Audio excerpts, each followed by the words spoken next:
Hello out there, and welcome to our store in Palm Beach Gardens, Florida. I'm store manager Ursula Albert, and it is my great pleasure to welcome you to our exclusive tasting, showcasing two of my absolute favorite brands from California, Sonoma Lobe and Chappelet. At this moment, we have 53 Total Wine & More stores participating, with over 1,000 customers joining us from across the country. Leading our event today, oldest son and CEO, Cyril Chappellet, along with close friend and winemaker, Philip Titus, will be broadcasting live from beautiful and scenic Pritchard Hill, the location of Chappelet's vineyards and winery. Please keep in mind, this is a live broadcast, so every location is relying on internet connections to keep us rolling smoothly. We all have our fingers crossed. Hopefully you've grabbed a little bit of food and are seated and ready for what is sure to be a fun and enjoyable 2 hours, tasting through some terrific wines. You're definitely in for a treat. Okay, let's see if Cyril and Philip are ready. Are you guys out there? You're out here. Can you hear us now? Can you see us? Yeah. We're here. Good to see you all there. Looks like you have a full class. Was that a yes? They can see us? I think they can see us. Everything is good? Okay. Well, let's talk a little about some of the wines that we've been making for all these years, and Philip, some of the things that you do, some of the things that I do, and some of the things that our parents got us into, and kind of a lot of things. But let's first welcome some of the 53 stores. I know that there's stores in Arizona. I've been in that market recently, and hello all you in Arizona. I'm actually waving to you. I understand we have California here represented, North and South Carolina, Virginia, Delaware, Maryland, and Florida. And Jacksonville, Florida, many people might not understand, but I lived there for 5 years, so that's a close to home place for me too. So hi all of you in Jacksonville. But you know, Philip, there's two areas that aren't here, and you and I were just there last week to go see people in total.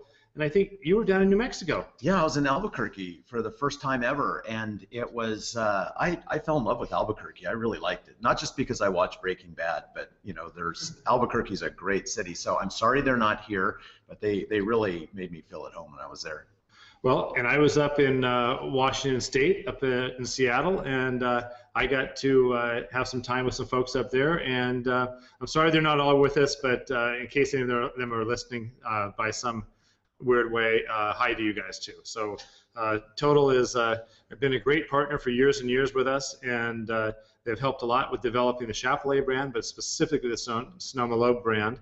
And we're going to talk about a number of different wines, but I think one of the most important things is, as I look out there, I don't see many wine glasses being consumed. So let's start off some Chardonnay, because Philip and I need to have a glass or two of wine to get this thing rolling. So let's do that. Yeah, okay. I think it's about time. It's well after noon. Absolutely. In California, actually. So this is our 2012 Chappelet Chardonnay. And Philip, if I can just pour that in your glass. I'm not sure if it's in the right glass, but it is now. Close enough. There you go. And I'll just put that here. I'm not sure if all everybody has this. We're all drinking the same wine in all locations.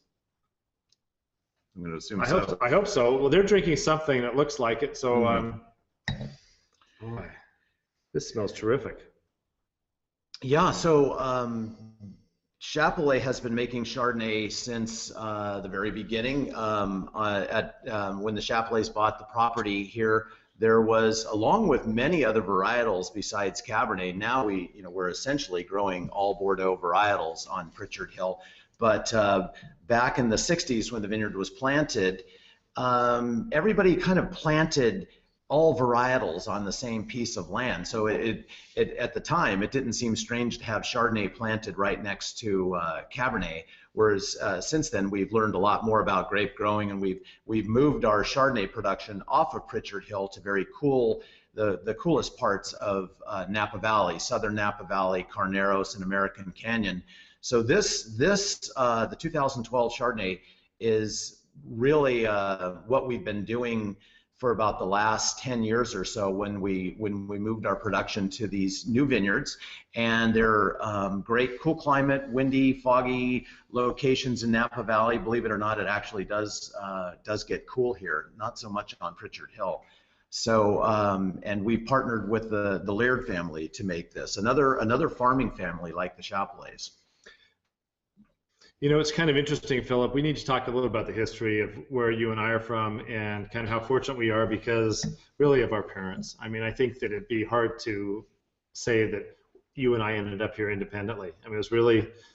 Did we have some choice in this? I don't know. When I was 10 years old and my father decided that we were moving from Southern California to Northern California, having no idea what we were doing. Well, maybe he had an idea of what he was doing, but I don't think I had much choice in the matter. And I think when your dad bought his first vineyard over here, I'm not sure you had much choice in that matter either. Well, you know, I've got 3 brothers, but he decided I was going to be the winemaker, and he would always refer to me as the young winemaker. And it made me not want to become a winemaker because I thought why is he doing this to me? But I was only 12, so later I figured out that he was doing me a favor. Well, he certainly did us a favor. There's no question about that because your ability to turn our grapes and the grapes we've been able to source for the Sonoma Low project is something that has made these wines remarkable and spectacular. And you know, the little bit of the history. We bought this piece of property back in 1968. As I said, I was 10 years old. Yeah, you know, the most important thing for me was not having to walk from place to place. And we first had bicycles, and that was all downhill because when you get to the bottom of the hill, you have to hike them all the way back up. So, you know, over the next few years, summer projects were to earn enough money to have a mini bike, and that was really important for me. So, you know, I thought that was I'd made it by the time I was 13 or 14 because we could not have to walk every place. But you weren't working in the vineyard because I've heard stories that for the first 5 years you're up here, you got to pull rocks out of the vineyard, and you know, you got like we did. We got the glamorous jobs, but I think that's what gave us the foundation and the love of this land and what was to follow. You know, this not just pulling rocks out of the vineyard, but actually, and not picking the grapes, but making the wine, selling the wine, and really developing the whole business. You know, it's kind of funny, Philip, because over the years, as I do wine events, I do presentations around the country, I'm always saying things like, well, you know, Philip's dad made him toil so hard in the vineyard that now he's become a winemaker, and so he could get out of the vineyard. But the interesting part of that is that you spend a lot of time in the vineyard. You spend a ton of time with Dave Perio, our vineyard manager. The two of you guys are kind of hooked up all the time. And let's talk about sourcing. I mean, because that's one of the things the two of you do. Well, it's you know, when people still ask, there's a question that people ask. You know, how do you make such great wine? And you know, I'd like to take full credit for, you know, the whole process, but you know, the obvious thing to say is you have to start with great grapes, and really to have great grapes, you have to have great land and great farmers. So, you know, with everything we do, we are looking for quality. We're looking for the right kind of land. We're looking for the best plant material and trellises and technology for how to grow the grapes, how to irrigate them, how to harvest them, and then how to handle them at the winery. So, yeah, we do spend a lot of time in the vineyard, and I'm not that I don't like picking up rocks and things, but I really like the technical part of grape growing rather than the other. But I like that too, you know, but not so much now. But everything in the vineyard, everything we do is about quality to bring you these wines.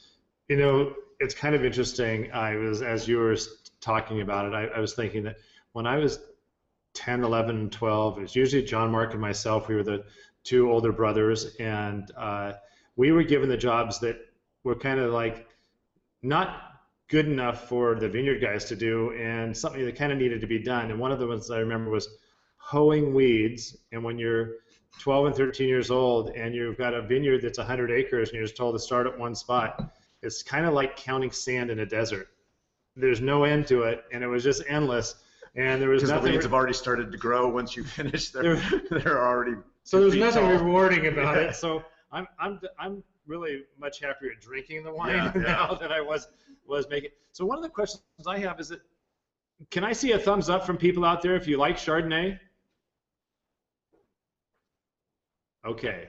There's a few Chardonnay lovers out there. That's great, because the reason why I asked that is we're about to go through a couple more Chardonnays and want to let you know that we have a couple other Chardonnays that we're going to be moving to. And what we're going to do is we're going to kind of go back and forth and talk a little about our vineyards and talk about how we got into the Sonoma Lobe project and weave those into while we're talking about the specific wines. So if you came here to have a technical discussion specifically about a particular wine, you might as well just get up, walk outside, go buy a whole bunch of Chappelet and Sonoma Lobe and drink it, because we're here to have some fun with you all and be thinking of some good questions, because we'll be happy to answer those for you also. So let's move into another Chardonnay. Yeah, and I'll just tell you very briefly, and this is even with the next wine, that the Chardonnay is certainly it's quality coming from the vineyard, but we night harvest these grapes, which is fantastic. That's another thing I probably don't like doing, is getting up at 1 o'clock in the morning and picking grapes till 6. Another good reason to be a winemaker instead of being in the vineyard. But our grapes are always picked around 2, 3, 4 o'clock in the morning, so they're cold. They come into the crush area around 5:30 to 7 o'clock in the morning. We press them, we take the juice, we settle it, and then one of the things that nobody likes to see is our barrel budget. But these wines are fermented in French oak barrels and then aged in those barrels for 8 months on the yeast lees. So that's the surly aging, and they're either 100% or partially coaxed through malolactic. So you get all these buttery, rich, spicy tones from the malolactic, from the oak, from the French oak, and then all this bold fruit from the vineyards. So that's what really, that's a culmination of all those things is what you're tasting in this wine. Should we move on? Let's move on to the Sonoma Lobe Private Reserve. Philip, you just mentioned something that was kind of interesting, because I remember this from 20-some years ago when you had run into Dad at the grocery store. You were working for another winery. You'd been an assistant winemaker for us for some years, and then you went on to go work for another winery for several years. And which winery was that? That was Stratford, Cartledge and Brown. So it's a whole conglomeration of different wineries. So you're making a bunch of different wines there, and lots of Chardonnay. Had some opportunities to make some different wines. And I remember one of the things that you did when you first came here is that you looked back, tasted all the wines, looked at what the other winemakers had done over the years, but you also came to, at that time it was Dad and myself, and said, I need to do something, and I know this is going to be a challenge, but I need to really talk to you about a barrel program. And I think you asked us in like your interview type thing for $1 million budget to literally buy more barrels. And he just said how many barrels he wanted. I was equating it to how much money it was going to cost, but you really thought it was important to bring in a different barrel program than we'd had before. And since you mentioned about barrels, and you mentioned the cringing that some of us do from the other side about it, yeah. Talk a little bit about what barrels have done from that point to now. I mean, they were expensive then, but they're even more. Yeah, well, barrels, you just can't make wine. Well, you can make wine without barrels, and some great wine without barrels. But the wines that we make, essentially all of them, with the exception of the Chappelet Chenin Blanc, are all barrel aged. And actually, the Chappelet Chenin Blanc, part of it is barrel aged. So, yeah, the barrels, they haven't gotten any cheaper. And I think they probably outstripped inflation. But we spend a lot of time sourcing the right oak from, we get barrels from made with French oak, which is the predominant barrel we use. We get barrels from Hungary, which is the same oak as French oak. And in fact, it used to be sold as French oak. So the Hungarian oak and the French oak are both the European oak, super sweet, spicy baking spices, just these beautiful aromas that come through like you're tasting in the Chardonnay. Then we do use a small amount of American oak, and the American oak is actually a different, same genus, but a different species of oak than the European oak, and it has the coconut and what's called a whiskey lactone, the kind of oak that you smell in bourbon, very sweet, coconutty, vanilla, and all those things add flavor to wine. And I'm not a snob about where the oak comes from. It just has to be of a certain quality. And so we have a couple of American oak producers that we like. We have some Hungarian oak producers that we like, and then we have many French producers. French oak, unfortunately, about $1,000 a barrel. So it hasn't gotten any better. You know, what's interesting is that I remember the first barrels back in 68, 69, and they were telling us to be so careful of those barrels, and they were talking about how expensive they were at that time. I think that they were $35 to $40 a barrel for a French oak barrel back in the late 60s, and so they have moved up quite a bit in those years. We should talk about the difference between this Chardonnay from Carneros that we're making in the Sonoma Low project and the Chardonnay from Chappelet, which is from a different area in Carneros. And did you want to talk at all about why Chappelet makes Sonoma Low? Well, I'll talk a little bit about this. There's no Chappelet anywhere on this bottle. Yes, so this bottle right here, and the wine that you're all drinking and should have been poured to in the last few minutes, is from Sonoma Loeb. And Ambassador John Loeb, back in 1990, which was the first year that Philip became our official 100% winemaker. You can date how many years that is. It's quite a while.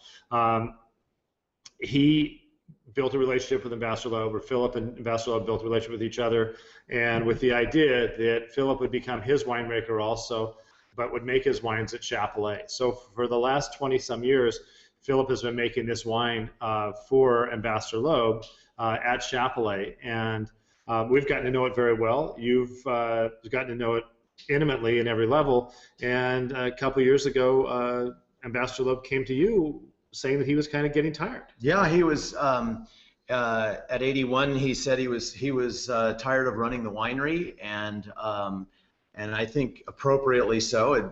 It's really not that easy. Total makes it easy, but it's not that easy for somebody to stay on top of the sales of 10 to 15,000 cases of wine. And so he came to me and said, well, I'm thinking of transitioning out of the wine business, and asked if I would like to buy the brand. And well, I would love to have bought the brand, but I think it was probably more than I could really take on at the time. But the Chappellets came to me and said that they would like to take on the brand because they knew it so well, they knew the quality of the wine. So Cyril stepped up and got involved with John Loeb and hammered out the details, and all of a sudden Chappelet owned Sonoma Loeb. And we just continued. We actually, we changed only a few things, but we continued on with the line of wines and expanded a little bit into some Pinot Noirs, which I think are really a blessing and have been really a great part of the whole Sonoma Loeb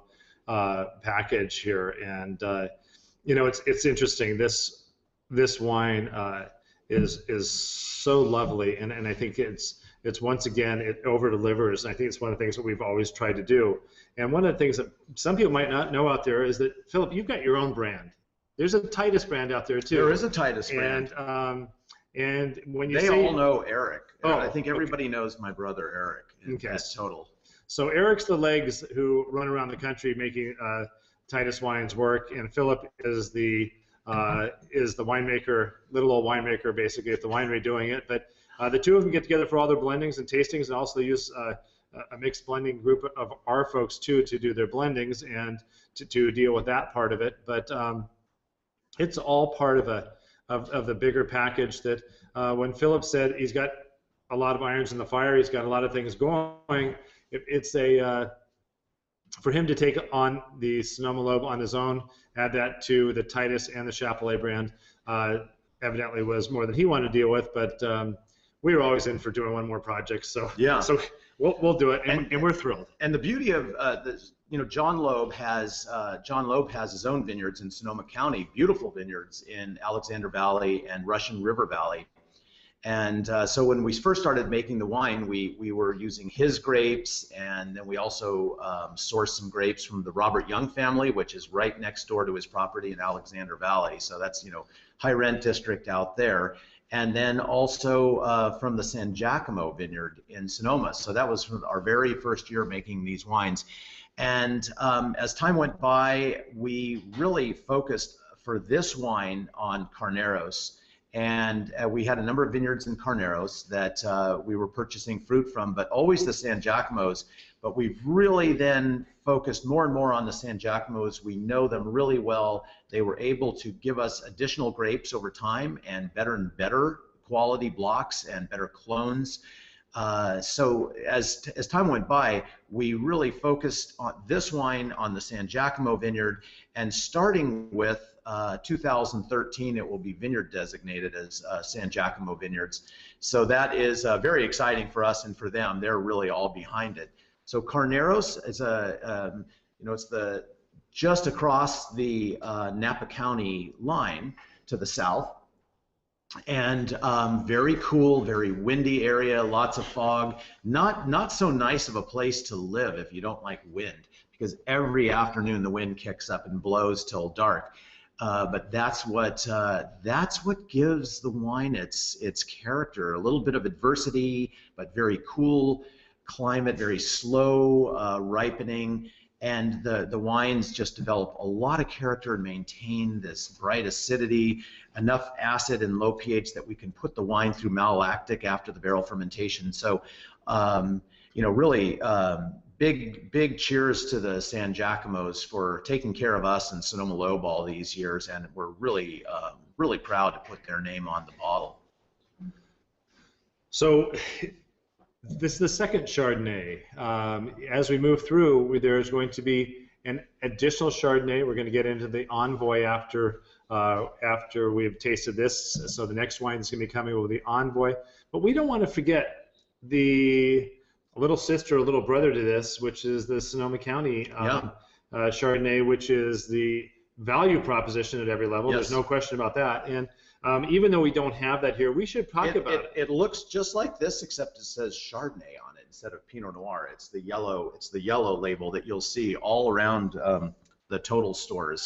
And my understanding is that Total is giving free samples of this to 27,000 people out there today. Really? God, they're great people. I think that's just wonderful. So, so line up.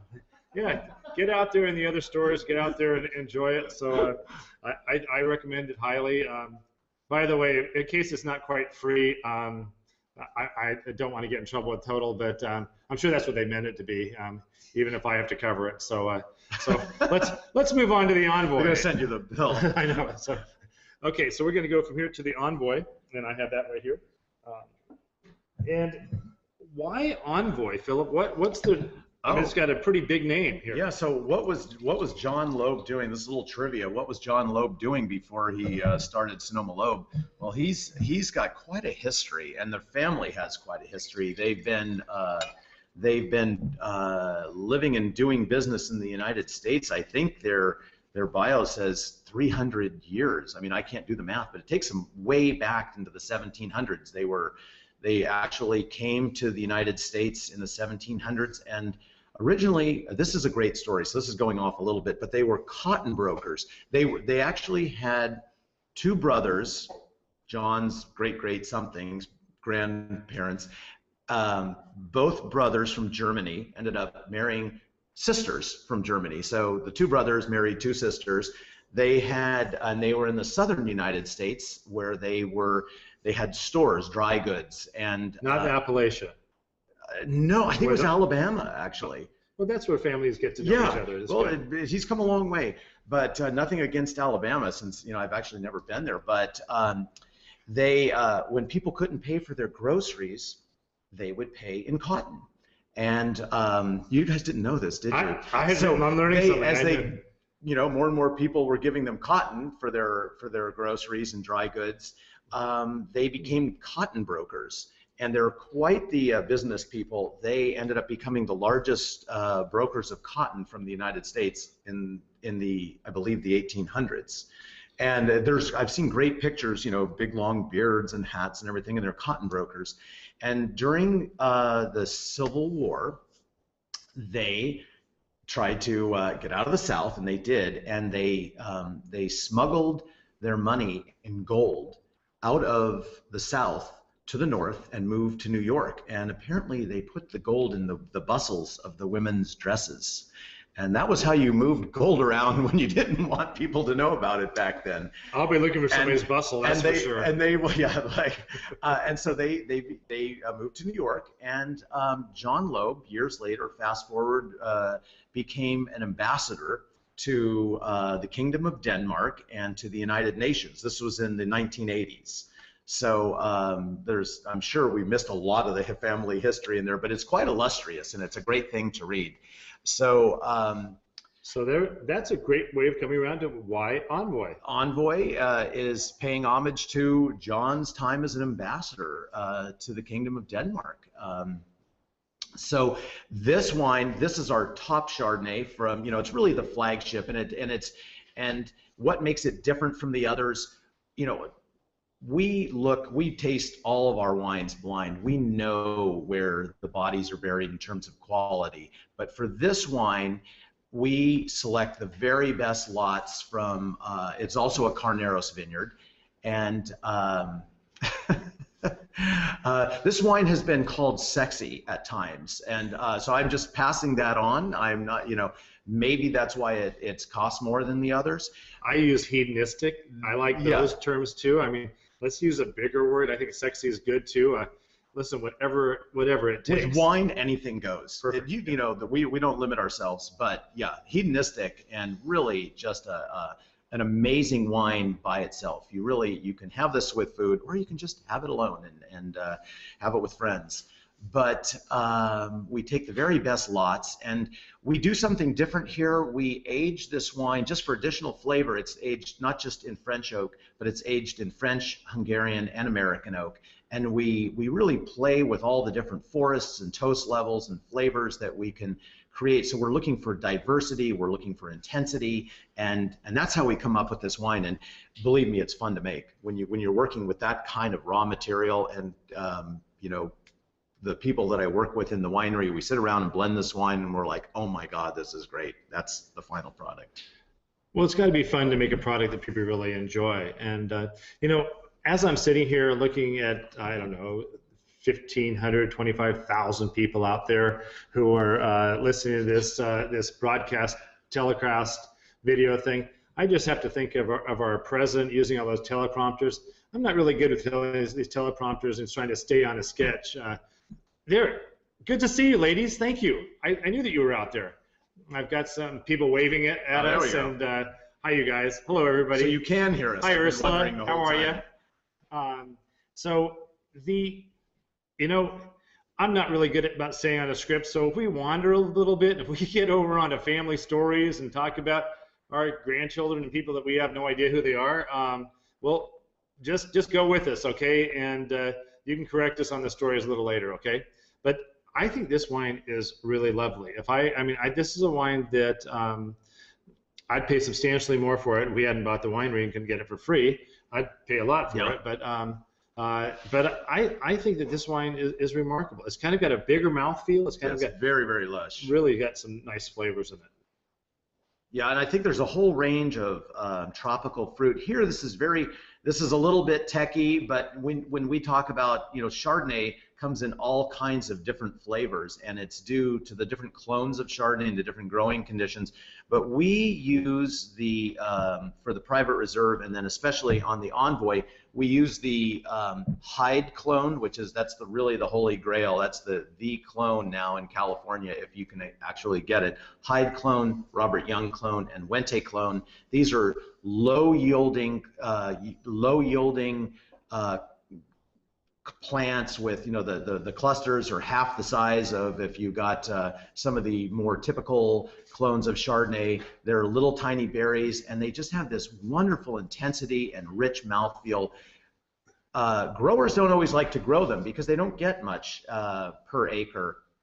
We always measure things in tons per acre. So when we've asked them to plant these for us, they'll say yes, but we have to pay more for the grapes. And so it's not just a matter of, we perform some magic and we come up with this wine. It really goes with finding the right plant material, the right grower, and then paying more for the grapes. And that's just the reality of it. Quality ends up costing more to get. I'm I'm sure those people who drive Ferraris are completely aware of that. And Yeah, that's the way it works, huh? They get to the place same time I do, but they get to drive something else that costs a lot more. So in this case, I think we're getting closer to that. Yeah, we're gonna move on to some red wines, but I always say white wines like this are almost want to be red wines. I mean, if you closed your eyes and you felt the texture, it's almost got the weight of a red wine. So this is a little bit of a bridge to the red wines we're going to be tasting. So now we're going to move to some Pinot Noirs. And while we're doing that, let's talk a little bit about, Philip, if you want to grab a bottle of Pinot Noir and pour some of that, that'd be terrific. I want to tell them which Pinot Noir this is that we're having. Yeah, so Sonoma Loeb makes 2 Pinot Noirs. We do the Sonoma County, and this is the 2011. And then we make a Russian River Valley Pinot Noir, which is like the big brother of this. So we'll start with this. Super, thank you. You know, while Phil is pouring, it's kind of interesting. When I never really thought about it too much until we bought the brand, but I always thought that little crest on the front was something that Ambassador Loeb did to make him feel like he was royalty, without ever having an idea that actually this was requested upon him by the Queen of Denmark, wasn't it? The Queen of Denmark, and it's a combination of a crest from the Queen of Denmark and the Queen of England. And I'm sure they don't just give these out to anybody. I mean, I certainly don't have one. So this crest, and if you can see the bottles, it's quite, you know, it's all these, you know, like lions and shields and everything. And at the bottom, it says, and I will quote, Voluntas est via, which, believe it or not, we got called on by the TTB when we got label approval. When we went to get label approval for this label, they wondered, well, what does that mean? You can't just say anything on label, because we might have been saying something in Latin that was, you know, spoofing on the TTB or worse. And so we had to have it translated. And literally, it means will is the way, or the way, you know, we've said it in the United States is where there's a will, there's a way. But literally, it means will is the way. And that's been our mantra with this brand is you know, it was John Loeb's will, we were the way. Now it's our will and we're the way. So, well, or maybe you're the way. Well, there's no question. The partnership with Total has helped us to build that, and that the ability that they have done to promote and help to get people to understand how incredible these wines are has really helped tremendously to give it that boost of the brand, to keep the brand vital, alive, and make it exciting. So without holding back at all here, you know, while we were trying this, I noticed that our own personal master sommelier walked in as we were doing this, and by the way, I want to remind all of you, there's no script to this, and if you think there is, we got a problem. So I think there is a script. I think we just drink. The script is drinking wine. Oh, for 2 hours. Oh, good. And then the rest of it we just make up. Well, in that case, we're doing that one part pretty we got well. it down. So we got that part down pretty well. And the most important thing was that I just noticed that Jay James, who is our master sommelier and our really dear friend and close friend for me for the last 25 years, just got in. And if you could join us over here, we're going to make an extra space for you, because we're talking about Pinot Noir, and you happen to know an awful lot about Pinot Noirs because of your general palate and ability. Come on in, sit right here. They can see you. Hi, everyone. So, Jay, if you could, or if somebody there would give me a hands up or a thumbs up if you can see all of us, okay? Because we can't see ourselves. Okay, so you can see all three of us? Okay. Beautiful. Perfect. Can you see Jay? This is Jay James. And Jay? I think that's a yes. That's a yes. They can see all of us. They can see all of us. Hi, everyone. Okay, super. There. We're all in here. Jay, we're just starting with red wines. We went through this way. Okay. We went through all three Chardonnays, and now we're just starting with red wines, and we're starting with some Pinot Noir, which, as you know, because you've known us forever, is not really our mainstay, so to speak. But in the last few years, the Pinot Noir has become very important to us, and so. Well, wonderful to be here, everyone. I hope you're enjoying the tasting so far. To address what Cyril just said, certainly the the Chappelet name is known for Cabernet Sauvignon and its kind of ceremonial home here on Pritchard Hill. But as I know we've probably mentioned a couple of times, we've been making Sonoma Lobe here, a Pinot Noir and Chardonnay centric effort for quite a while, since 1990. And well, that's certainly Philip's been doing that, but it's great fun for us now to be able to have this as part of our tool bag to go around the country with. It's a great deal of fun, and it's a real pleasure for me to be able to travel all over the country and talk about what a surprise it is for some people who don't necessarily know that Philip is also a brilliant Pinot Noir and Chardonnay winemaker, and it's a real great pleasure to taste these wines and work with them.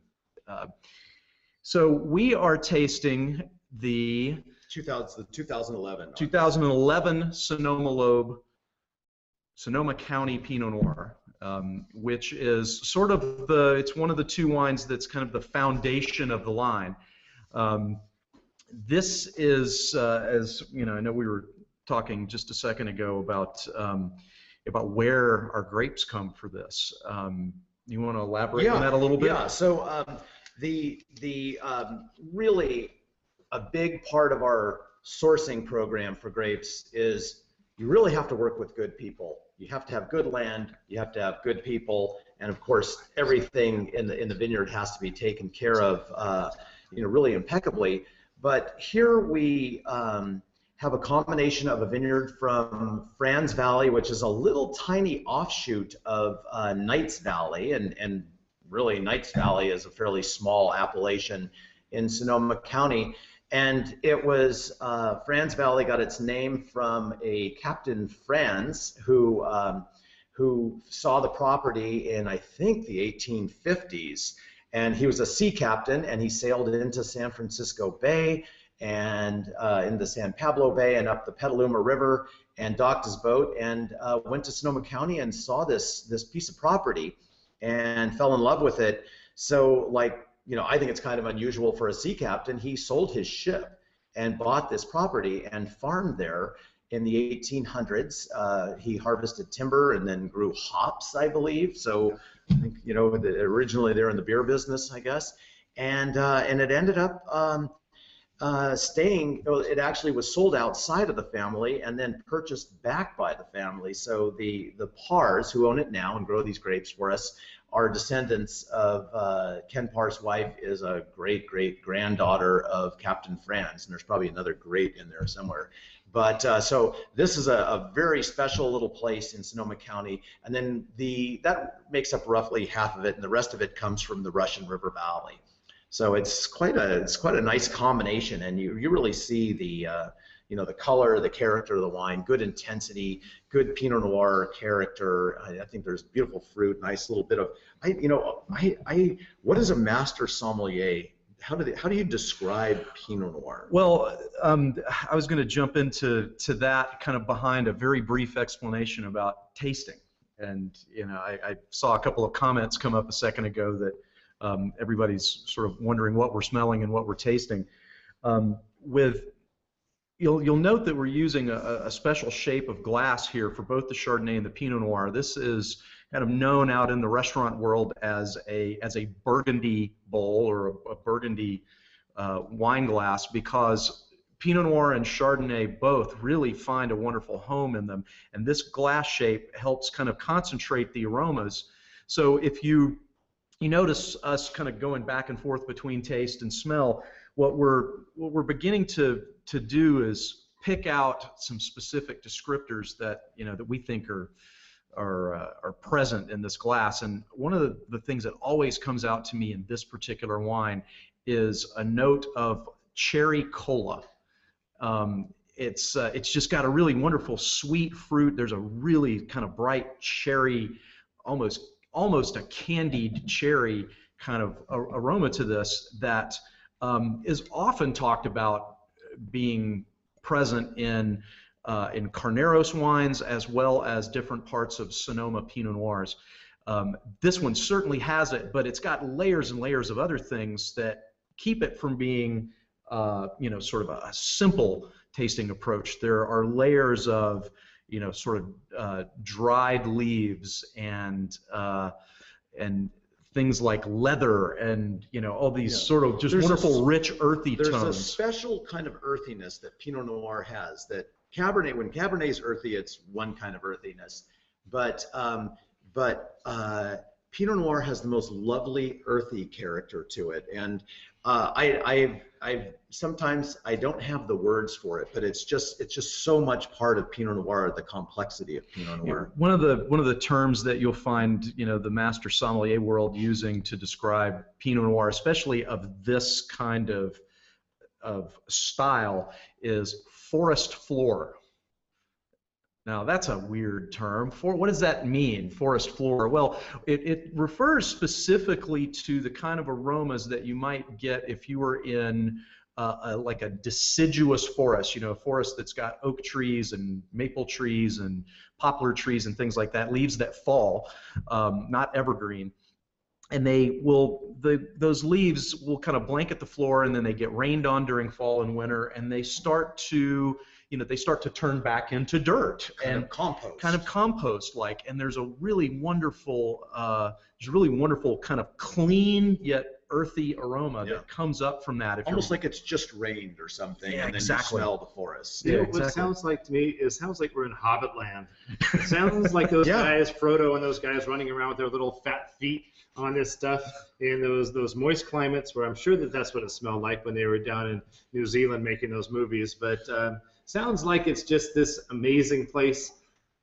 And the neat thing about us is that in our area we've got all those types of trees that grow all the way around us, but we're not actually where those grapes come from. So they've got a similar terrain over there in Franz Valley where it looks very similar to us. So they do have a lot of oak trees and those big deciduous trees, laurel trees, all those things too. So I think that I'm going to go with the Hobbit World wines, and I think this is right in there. So we're going to go from our kind of entry-level Pinot Noir up into the next level Pinot Noir, and I think we're going to go to the Dutton, which is right here. This is very secretive, right next to my chair.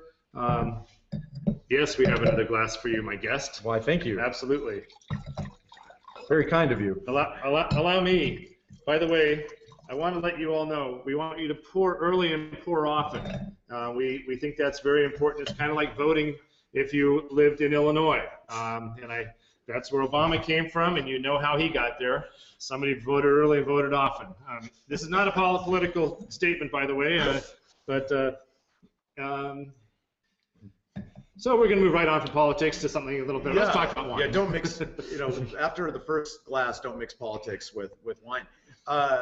So this is the second Pinot that from Sonoma-Loeb, and we started making this Pinot in 2009, which turns out to be one of the best Pinot Noir vintages in really the last decade. And it always helps to start, if you're going to start a winery, don't start it on a rough vintage. And if you're going to start making Pinot Noir, go to the really stellar vintage, which we didn't know it was going to be as we contacted the Duttons and looked for fruit. So one of the biggest challenges in these days in making wine is finding great grapes, whether you can grow them yourself or you can go out and purchase them. And we're really from Napa Valley. We were raised here, and we've our whole careers have been making Cabernet here in Napa Valley. But when we went to Sonoma County to start looking for grapes, I thought it was going to be relatively easy, but it's very hard to break in. There's a small bias towards Napa from Sonoma, we admit, and towards or against Napa. Well, let's just say everybody respects the differences, and as we went to Sonoma County to find these grapes, we realized it wasn't that easy, and the one place we could find really initially just 7 rows of Pinot Noir from a real high-end vineyard was from the Dutton Ranch. and it was in the Marty's #1 block, and it was clone 777. It's a Dijon clone on a hillside with the perfect exposure and the perfect soil.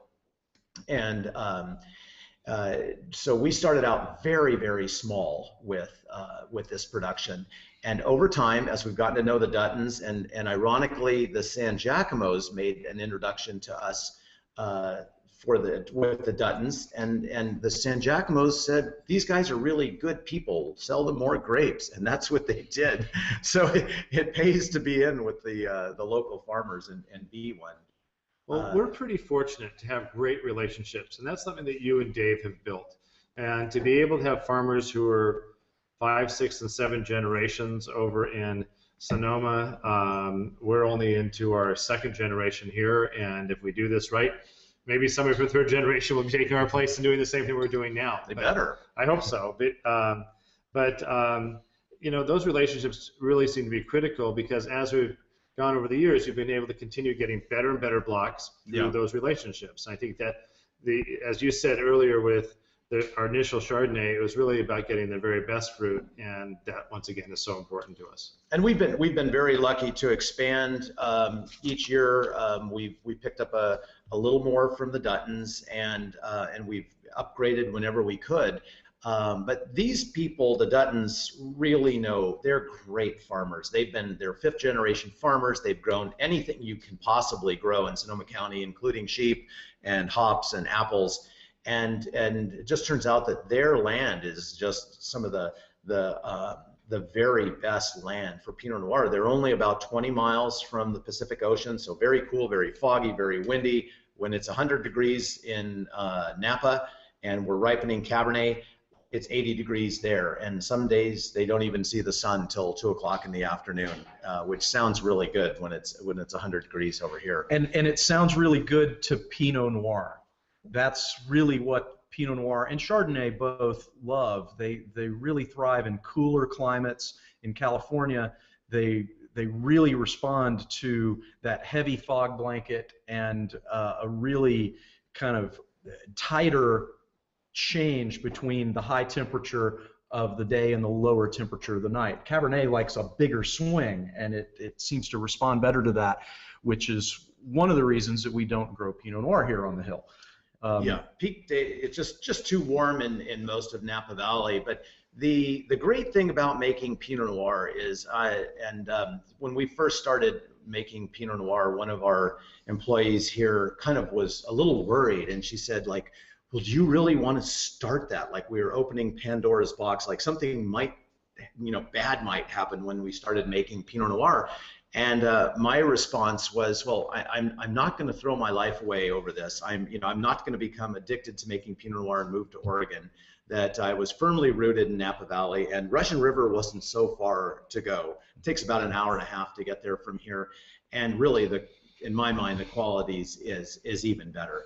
So making Pinot Noir has been a big learning experience for us. And it's also, I think, made us better Cabernet makers. And I think making Cabernet has made us better Pinot Noir makers. You know, we've spoken an awful lot about where we're getting the fruit, all about it, everything else. We need to know what's in the glass and how incredible this is. And I really want everybody to notice, there's a little pin here, my friend Jay. And this pin weighs about 100 million pounds, by the way. He's got to have pretty big shoulders to wear a pin like this. And he's one of 215, 220 guys in the complete world who has earned one of those pins. Who better to talk about great wine than you? And the neat thing is, I know in your personal collection you've got a lot of great Pinot Noirs from all over the world, and you've been collecting for years. And to be able to talk about this, I'd love to get a chat. We master sommeliers have a fondness for a couple of kinds of wines.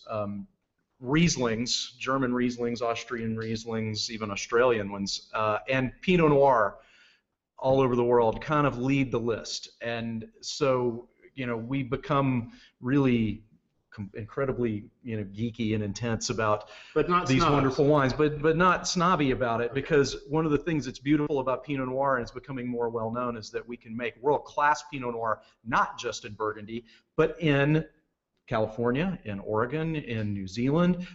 There are just a few spots around the world that this grape loves. The Dutton Ranch is one of the places that Pinot Noir has the greatest love affair with, and that's where the grapes you're tasting in this glass come from. This is the Sonoma Loeb Dutton Ranch Pinot Noir from the Russian River Valley, and this is the 2012. Yes. Just a brilliant glass of Pinot. Congratulations on this. Oh, thank you. Yeah. And I have added this to my personal collection in case you were wondering. Yeah. We can come over to your house fairly. You can come over to my house and have some. So let's talk about the differences between these two, where we had in the Sonoma County a really beautiful, bright, very layered wine with a wonderful amount of complexity. What I would not say about that wine is that it is, in the Pinot spectrum, a heavy and overly intense wine, because that's not always what's prized in Pinot Noir. You know, when we look at Cabernet Sauvignon, we often really focus on the color and the depth and the richness and the intensity, and that's all wonderful stuff, but Pinot is almost the opposite side of the coin. What Pinot Noir really, where it really shines, is in delicacy and in perfume and in the way that it kind of fills up the glass, and the aroma of it can fill up the room. So what we have with these two wines is a kind of more a more fleet of foot expression with the Sonoma County, but when we're looking at the Russian River and the Dutton Ranch, this is where Pinot begins to put on weight. It begins to put muscle on its skeleton and kind of round out and flesh up and become a little bit more muscular, I think. You know, and what is it that brings us that out of Dutton Ranch versus where we have the grapes coming from Sonoma County? There's just so much extract in the grapes. When it's grown, when any grape is grown in the perfect climate, it develops an intensity. It's a level of color. There's not a lot of tannin in Pinot Noir, and with Cabernet, we're always struggling to have less tannin so that you can actually drink the wine someday. And with Pinot Noir, we're struggling to get enough tannin to make the wine, to give it some structure and make it stable with the color. So there's enough tannin in the Dutton Ranch Pinots, and there's enough color, and then there's just this background of this darker cherry. I think it goes into even like kind of black, black cherry as opposed to a lighter cherry, and that a spice character. So it's just they know what they're doing, but they also have this perfect climate and soil. I'm really glad you went there, because if I was going to kind of characterize the two glasses, the first Pinot Noir is really a red fruit wine. I mean, it's mostly it's cherry. It's even some cranberry and things that you think of when you think of red-colored fruits. And the Dutton Ranch, deeper, richer, more black fruit, black cherry, black raspberry almost. And none of this is to imply that the wine is sweet in any way, because it's fermented dry. But there's a spicy character, and one of the things that I know that brings that spicy character forward is a notable increase in the amount of new oak that is used on this wine versus the Sonoma County. Yeah, and that's oak is I never think of oak as a virtue just by itself, because I don't think that when I think of a wine being over oaked, I think there's just not enough wine there to go with the oak, and so I think this wine, because of the intensity, it can handle quite a bit of new oak, and the oak will really enhance it. So we use about 40% new French oak on this, and it's there's smoky barrels, there's lots of spice, but that just becomes synonymous with Pinot Noir character at a certain point. It's the underpinning of the wine. I need to ask people out there: is there any of you out there who actually drink Pinot Noir? Okay. There go some hands. All right, great. So I just wanted to make sure that we're all still here and we're enjoying some Pinot Noir. It's something that I've always enjoyed. It's been great for me to be able to have some of these wines in our portfolio now. But we were really raised on other wines and other types of wines. Oh, Chappelet wines. Chappelet wines. Yeah, I've heard. And we need to talk a little bit about Chappelet now. And I'm gonna, don't get me wrong, buy it all. It's all good. But we need to go on to some Cabernet-centric wines and some wines that really are grown here on Pritchard Hill. And so I'd like to talk a little bit about that.